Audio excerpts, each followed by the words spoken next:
Assalamualaikum warahmatullahi wabarakatuh. Waalaikumsalam warahmatullahi wabarakatuh. Salam. Ya, mohon dibantu hostnya untuk slide yang pertama. Ya, jadi terima kasih pada siang hari ini saya diminta untuk membawakan terkait model keperawatan masa depan dipandang dari sudut pasar kerja. Ya, jadi apa yang sudah disampaikan oleh Bapak Anto pada sesi pertama, saya sungguh sangat senang sekali karena jadi merasa apa ya istilahnya ini ada satu gagasan yang memang harus diberikan sebuah kesempatan kepada adik-adik lulusan-lulusan baru yang memang sebenarnya belum mengerti ada dunia ini. Ya, kenapa saya sampaikan seperti itu? Slide kedua. Slide kedua, Mas. Tolong slide berikutnya. Halo, ya. Perawat maupun tenaga kesehatan lain, misalnya kayak bidan, dalam hal ini beberapa kali disinggung adalah perawat dan bidan, saat ini sudah mempunyai undang-undang tersendiri. Untuk undang-undang keperawatan yang ditetapkan pada Oktober 2014 dan sudah diundangkan dalam lembaran negara, ini memang sudah menjawab kebutuhan perlindungan hukum untuk praktik keperawatan di Indonesia. Namun memang karena dalam prosesnya juga tidak bisa dipungkiri bahwa undang-undang keperawatan ini terdapat beberapa kepentingan politik, sehingga memang karena sudah usianya di atas 6 tahun, menurut kami itu memang perlu untuk mulai diajukan beberapa revisi, karena banyak hal masih belum tertuang di dalam undang-undang keperawatan. Misal, siang ini kita berbicara terkait dengan pasar kerja. Kalau kita berbicara pasar kerja, tentu harus ada perlindungan hukum di situ. Sampai endingnya nanti adalah kita berbicara mengenai salary atau pengupahan bagi perawat. Slide berikutnya. Slide, ya. Slide berikutnya, Mas. Ya. Jadi, dalam hal ini, perawat sebagai tenaga kesehatan juga merupakan tenaga kerja, di mana tenaga kerja ini mencari penghidupan dari pasar kerja. Perawat memberikan jasa pelayanan keperawatan yang nantinya akan memberikan hak bagi perawat untuk mendapatkan upah kerja yang layak. Jadi kita akan mengacu pada pasal 1 Undang-Undang 13 2003 ya, pada ayat 2 dan 3. Nah, yang jadi persoalan saat ini adalah bahwa perawat dan bidan mungkin beberapa juga tenaga kesehatan yang lain itu saat ini belum bisa menyadari bahwa tenaga kesehatan adalah juga merupakan tenaga kerja. Kalau kita berbicara di luar negeri, seperti yang tadi disampaikan oleh Bapak Anto, kalau di luar negeri itu mereka dipayungi ada dua hal. Untuk keprofesiannya tersendiri melalui organisasi profesi, namun untuk terkait dengan kesejahteraan dan pengupahan, mereka ada union tersendiri yang juga itu memberikan perlindungan hukum akan kesejahteraan dan pengupahan dari tenaga kesehatan tersebut. Nah, perbedaan mindset yang besar tersebut antara di luar negeri dan di Indonesia saat ini dengan saya berbicara ribuan lulusan tenaga kesehatan, di dalamnya ada perawat, ini belum menyadari bahwa dirinya adalah juga sebagai tenaga kerja. Tentunya Kalau sudah mendeklarasikan diri juga sebagai tenaga kerja, maka juga akan terikat kepada undang-undang ketenaga kerjaan. Saya akan bercerita sedikit. Untuk di daerah istimewa Yogyakarta, ini saat ini sedang disusun naskah akademik mengenai ketenaga kerjaan. Minggu lalu saya diminta untuk hadir juga dalam FGD naskah akademik tersebut. Saya memasukkan klausul untuk item seluruh tenaga kesehatan, tidak hanya perawat, jadi seluruh tenaga kesehatan itu dimasukkan dari mulai perencanaan sampai nanti akan intervensi, ada intervensi, dan juga sampai dengan nanti monitoring dan evaluasi itu di dalam sistem dan skema ketenaga kerjaan. Jadi dimulai dari perencanaannya. Perencanaan ini nanti akan dimulai dari mana? Itu juga dimulai dari perguruan tinggi yang mencetak tenaga kesehatan. Nah, siapa yang bisa memberikan perubahan mindset bagi para tenaga kesehatan, dalam hal ini juga semua perawat, semua bidan, dan tenaga kesehatan yang lain, bahwa tenaga kesehatan adalah juga merupakan tenaga kerja. Sekitar 3 tahun yang lalu kami mulai menyadari, walaupun itu agak terlambat, dan dibentuklah saat itu Serikat Tenaga Kesehatan Indonesia, STKNI, yang itu juga menjadi tandem bagi LBHPI, yakni Lembaga Bantuan Hukum Perawat Indonesia. Nah, apa fungsi dari STKNI, Serikat Tenaga Kesehatan ini? Di sini dia akan memberikan advokasi. Kalau sebagai tenaga kesehatan itu sebagai tenaga kerja, apa saja yang harus dipersiapkan untuk bisa menjadi tenaga kerja yang handal? Utamanya tenaga kerja yang memang dibutuhkan di era masa depan, di era globalisasi, di mana nanti dengan adanya pasar bebas, tenaga kerja dari luar negeri akan masuk ke Indonesia, dan dari Indonesia juga harus berjuang untuk bisa mendapatkan posisi di luar negeri. Slide berikutnya. Slide-nya, Mas. Ya. Di sini saya sampaikan bahwa pasar tenaga kerja adalah suatu titik temu permintaan tenaga kerja baik dari sektor swasta dan pemerintah dengan penawaran tenaga kerja yang tersedia. Jadi di sini ada pertemuan antara permintaan dan penawaran tenaga kerja yang tentu dapat memberikan pengaruh bagi penentuan tingkat upah tenaga kerja. Di sini jelas akan berlaku hukum ekonomi terkait supply and demand.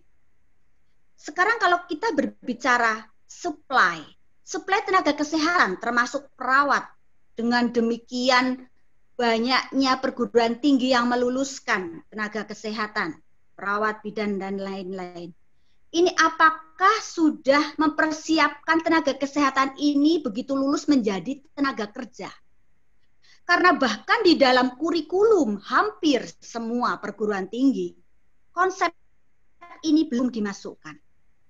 Saya berbicara bagaimana perlindungan mereka, yang bisa dimasukkan dari kurikulumnya itu bagaimana hukum kesehatannya untuk hukum ketenaga kerjaannya, itu semua itu belum ada di dalam kurikulum, sehingga kesadaran atau perubahan mindset itu juga belum terbentuk. Dan itu memang tidak mudah karena selama ini para tenaga kesehatan ini hanya berbasis pada bagaimana menjadi profesional yang handal, tetapi belum dibekali bagaimana menjadi tenaga kerja yang handal yang bisa dipakai oleh pasar dalam negeri maupun pasar luar negeri. Dimana kalau tadi hukum ekonominya berjalan antara supply and demand, maka jumlah lulusan yang demikian banyak dengan kualitas sebagai tenaga kerja yang apakah ini bisa terserap baik di dalam negeri maupun di luar negeri, ini yang masih perlu dipertanyakan. Itu seperti itu. Slide berikutnya. Slide berikutnya, Mas. Ya. Seorang perawat ataupun bidan atau tenaga kesehatan yang lain mempunyai kesempatan untuk memilih apakah akan masuk dalam pasar kerja atau memilih hanya pada praktik keperawatan, misalnya mandiri sebagai profesional saja, dia tidak bekerja pada sebuah institusi atau bekerja pada orang lain. Jadi benar-benar mandiri sebagai profesional. Boleh memilih. Nah, bahan diskusi kita siang ini adalah bahwa jikalau perawat memilih untuk masuk ke pasar kerja, maka harus siap untuk perubahan mindset. Karena saat ini yang ada di mindset para tenaga kesehatan itu belum mengarah menjadi bagaimana menjadi seorang tenaga kerja, tenaga kesehatan yang juga tenaga kerja, yang bisa memasuki atau mungkin diminati oleh pasar kerja. Karena di era persaingan global, kualitas itu menjadi utama. Jadi karena meskipun bekerja di dalam negeri saja, itu pun harus nantinya di masa depan, di era globalisasi, harus mampu bersaing dengan perawat maupun tenaga kesehatan luar negeri yang mencari kerja di Indonesia. Dan itu kerannya sudah terbuka lebar. Nah, disinilah yang memang menjadi blunder. Pertama, mindset itu saya berharap beberapa tahun ke depan LBHPI dan STKNI, jadi dari Lembaga Bantuan Hukum Perawat Indonesia dan Serikat Tenaga Kesehatan Indonesia, ini bisa memberikan advokasi, memberikan mindset bagaimana menjadi tenaga kerja yang siap untuk bersaing di dalam negeri maupun di luar negeri.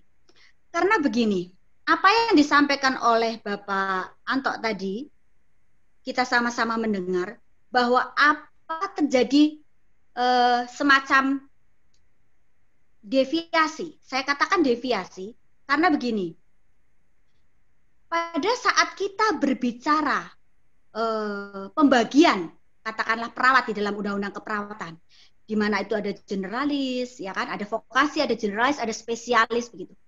Ini konteks ini kalau di luar negeri ini belum masuk pada standar sertifikasinya luar negeri, gitu. Sehingga sudah disampaikan juga tadi bahwa misal untuk para perawat yang bekerja di luar negeri itu mereka kalau itu lulusan dari Indonesia itu lulusan S1 itu masih amat sangat mereka tidak ingin. Mereka merasa itu pekerjaan yang istilahnya tidak selevel. Jika nantinya misal saya contohkan S1 harus mencoba dulu menjadi caregiver. Mencoba tes dulu loh ya, baru tes saja sertifikasi menjadi caregiver. Ini biasanya egonya masih cukup tinggi, di mana merasa bahwa saya sudah S1 misalnya. Saya tidak merasa itu selevel kalau misalnya saya harus mencoba bekerja menjadi caregiver dulu di luar negeri. Padahal tadi disampaikan oleh Pak Anto bahwa tidak hanya perawat, dokter pun di luar negeri bekerja dulu dari bawah menjadi caregiver dulu, setelah itu sertifikasinya naik, dan itu akan menjadi skill-skill yang memang akan selalu dipantau. Kalau di luar negeri itu selalu disertifikasi tiap 2 tahun, selalu disertifikasi. Nah, disitulah biasanya letak banyaknya kegagalan. Saya contohkan, dari Yogyakarta sendiri, tahun kemarin kalau tidak salah, itu cukup banyak, sekitar 35, itu yang dikembalikan dari Jepang, karena pada saat sertifikasi itu ternyata mereka juga tidak bisa naik ke level N5 untuk bahasa Jepangnya. Jadi berangkat dengan N4, kemudian di sana setelah setahun bekerja, itu harus dites lagi untuk bahasanya, karena bagaimana komunikasi bahasa Jepang untuk keperawatan, itu juga disertifikasi kembali di sana, N5 keperawatannya, artinya itu mereka tidak ada yang lulus. Nah, pada saat itu walaupun kontrak kerjanya itu 3 tahun, mereka tetap dikembalikan ke Jogja. Jadi baru setahun bekerja dikembalikan. Nah, di sini saya sedang berusaha berpikir di mana STKNI dan LBHPI bisa memberikan advokasi terkait kontrak kerja. Di kontrak kerja itu misalnya tadi 3 tahun, kemudian baru setahun dikembalikan karena bahasanya tidak bisa, bahasa keperawatannya untuk N5 keperawatan tidak bisa lulus sertifikasi kembali. Itu seperti itu. Ini kan butuh sekali adik-adik yang ingin bekerja ke luar negeri itu harus mendapatkan perlindungan hukum, mendapatkan advokasi, dan juga harus mendapatkan perhitungan unit cost yang layak, upah yang layak di luar negeri. Ya, karena supaya itu merubah mindset juga, supaya bisa dihitung juga apa keuntungan dan kekurangannya bila bekerja di luar negeri. Slide berikutnya. Slide berikutnya, ya. Jadi kalau pasar kerja perawat, memang dengan adanya tadi saya sampaikan lulusan yang membludak di dalam negeri, ini memang salah satu solusinya itu harus merubah mindset bahwa tenaga kesehatan adalah merupakan tenaga kerja juga, terikat pada undang-undang ketenagakerjaan juga. Selain juga lex spesialis jelas, lex spesialis pasti juga terikat dengan undang-undang yang spesialis keperawatan ya. Jadi untuk ini maka menurut saya model keperawatan masa depan yang memang dibutuhkan oleh pasar kerja baik di dalam negeri maupun di luar negeri adalah memang jasa pelayanan keperawatan ataupun kesehatan yang memang mampu mengirim sinyal yang bisa ditangkap oleh panca indera konsumen kesehatan. Ya, jadi saya ada 2 poin yang ingin saya coba sampaikan di siang hari ini, bahwa saya akan berbicara bahwa tenaga kesehatan adalah juga tenaga kerja. Itu cukup kita kupas lagi nanti untuk dalam diskusi mengenai tenaga kerjanya, dan bahwa kita sebagai tenaga kerja memberikan jasa pelayanan kesehatan itu adalah kita memberikan pelayanan kesehatan, keperawatan, kebidanan dan lain-lain kepada konsumen kesehatan, sehingga kita akan terikat pada undang-undang perlindungan konsumen, ya seperti itu. Bagaimanapun yang dibayar upah itu semua adalah membayar jasa. Sedangkan jasa sebagai penyedia jasa pelayanan kesehatan maupun keperawatan itu kita melayani konsumen kesehatan. Nah, bagaimana itu bisa kita memberikan sinyal bahwa kita mampu memberikan sinyal yang bisa ditangkap oleh 5 panca indera dari konsumen kesehatan. Bisa terdeteksi oleh penglihatan dari konsumen kesehatan, bisa terdeteksi oleh pendengaran dari konsumen kesehatan, bisa terdeteksi oleh pembauan dari konsumen kesehatan, bisa terdeteksi, dirasakan, istilahnya ini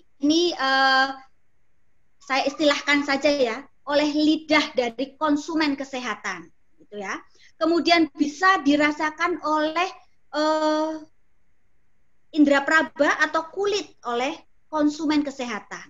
Nah, kalau itu memang bisa dirasakan oleh 5 panca indera oleh konsumen kesehatan, itu disitulah kita akan mampu membuat deskripsi tenaga kerja ataupun tenaga kerja, tenaga kesehatan yang seperti apa yang dibutuhkan oleh pasar kerja. Slide berikutnya. Slide berikutnya, Mas. Ya. Nah ini saya akan coba sampaikan bagaimana nanti kita mengirim sinyalnya. Yang pertama, poin pertama adalah menjadi profesi mandiri dalam memberikan asuhan keperawatan berikut tanggung jawab hukumnya. Dengan adanya tanggung jawab hukum ini, kita akan mampu bernegosiasi mengenai pengupahan. Profesi mandiri, bertanggung jawab hukum. Karena kita bertanggung jawab secara hukum, maka kita pun layak untuk dibayar dengan pengupahan yang layak, sehingga diharapkan itu bisa memberikan kesejahteraan. Salah satu contohnya, kemandirian profesi ini, seorang perawat misalnya saya katakan, itu harus mampu membedakan mengenai pelimpahan kewenangan delegasi dengan pelimpahan kewenangan mandat. Karena begitu, karena kalau pelimpahan kewenangan delegasi itu dilimpahkan kepada perawat, ya otomatis itu tanggung jawab hukumnya juga melimpah kepada perawat. Sedangkan pada kewenangan mandat sesuai hukum administrasi negara, itu pada saat kewenangan mandat ini dilimpahkan kepada perawat, maka tanggung jawabnya tetap ada pada pemberi mandat. Kenapa ini saya sampaikan? Karena ini terkait salary atau pengupahan, ya, untuk kesejahteraan tenaga kesehatan, untuk menghitung unit cost yang pantas dan layak bagi tenaga kesehatan yang bekerja baik di dalam negeri maupun di luar negeri. Utamanya di luar negeri itu harus betul dihitung unit cost-nya untuk pengupahannya. Dan itu membutuhkan advokasi. Nah, misalnya saya contohkan, di rumah sakit, pada saat kita menjahit luka, bekerja di UGD, misalnya gitu. Kita menjahit luka, itu masuk ke tindakan yang mandat. Ya, pelimpahan kewenangan mandat itu di dalam undang-undang keperawatan. Nah, berapakah nanti kalau seorang perawat itu menjahit luka di UGD, pembagian salary atau pengupahannya, apakah itu sudah sebanding dan apakah itu tanggung jawabnya benar tetap pada pemberi mandat atau itu sebenarnya sudah menjadi kewenangan delegasi, di mana kalau ada tuntutan maka perawat inilah yang digugat berdasarkan tanggung jawab hukum tersebut. Nah, ini memang perlu yang tersendiri. Ini hanya salah satu contoh bagaimana pentingnya dengan adanya kita memahami pelimpahan kewenangan ini, maka endingnya itu juga akan berujung pada menghitung pengupahan atau salary dari perawat, ya. Itu. Kemudian yang kedua, menetapkan layanan unggulan jasa pelayanan keperawatan ini bisa parsial maupun paket. Ya, jadi kalau kita sebagai tenaga kesehatan, tenaga kerja ini tidak mempunyai layanan unggulan untuk jasa pelayanan keperawatannya, baik itu untuk tindakan-tindakan yang parsial maupun nanti bisa berbentuk paket, itu akan sulit bersaing. Apa produk yang produk jasa yang ditawarkan, yang itu memang menjadi layanan unggulan, ya, misalnya fisioterapi, perawat, bidan, masing-masing mempunyai layanan unggulan. Nah, itu seperti itu. Yang ketiga, poin yang paling penting, ada perhitungan unit cost yang akan menjadi dasar perhitungan upah. Ya, apalagi sekarang semua mungkin se-Indonesia sedang heboh dengan adanya Undang-Undang Cipta Kerja. Di mana letak kita untuk menerjemahkan positioning daripada perawat maupun bidan maupun tenaga kesehatan yang juga menjadi tenaga kerja, gitu. Atau kita santai-santai saja, toh itu bukan bagian dari keprofesian. Sebenarnya tidak seperti itu. Kita harus care dengan adanya perundang-undangan yang terbaru yang juga sebenarnya kita include di dalamnya. Ya, kemudian yang terakhir pesan saya adalah bagaimana perubahan mental karakter dan bagaimana kita tetap memegang penuh 4 konsensus dasar, yakni Pancasila, Undang-Undang Dasar 45, Bhinneka Tunggal Ika dan NKRI. Ya, jadi karena kita akan berbicara bagaimana pangkat pasar kita bekerja di luar negeri, maka pegangan kita pada mental karakter kita tetap harus di dalam perguruan tinggi yang akan mencetak tenaga kerja ke luar negeri harus dibekali bagaimana 4 konsensus dasar negara itu bisa melekat pada setiap individu tenaga kesehatan, tenaga kerja yang akan berangkat ke luar negeri untuk bekerja.